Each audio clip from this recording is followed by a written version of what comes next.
Hey guys, thank you so much for joining us yesterday. Thank you so much for praying with us. Even though you may not have been present, we felt the connection that you had as we prayed and you were praying. We both touched the same thing and we felt God is beginning to move mightily in our community.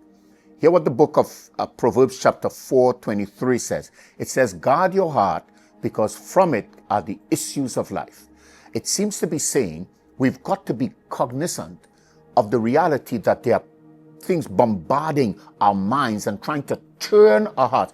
I found the greatest threat to my heart's content and my purpose and intention in life is, and you got to get this, it's the subtle drift. It's not the outright frontal attack. It's the subtle drift. It's the temptation that seems almost right that I have to. And so it says, guard your heart. We can't live in hate, regret. We can't live in wrath. We can't be seeking revenge. Come on, we've got to learn to love. We've got to learn to forgive because God has forgiven us. We now can forgive. I'm telling you, because if you live like that, it means you're barring God from having complete control of who you are, where you are, and what he can use you to do and with whom he can impact because of you.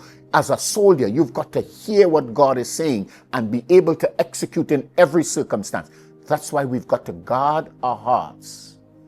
Oh, not just my mouth, my mind. I've got to guard my heart. I've got to guard those things that I hold as dear and core to my being. I've got to guard against the drift.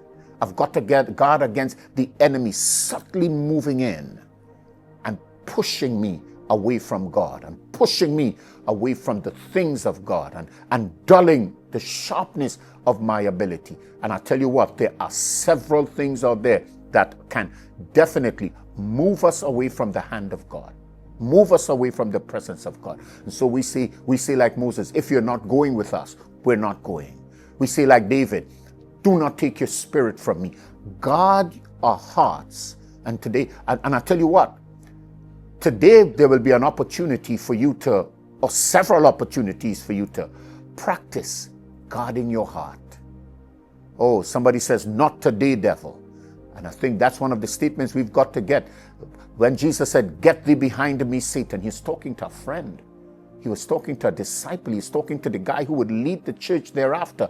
Sometimes we've got to guard our hearts because even our friends in seasons and in times can begin to push us out of the will of God, out of the purpose of God. Come on. Join me with this.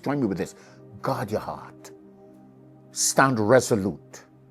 Garrison your heart as though you were on duty guarding the most precious commodity that you have. Guard your heart. I know you're saying to me, but Pastor, things are, and I'm saying to you, regardless of whatever, guard your heart.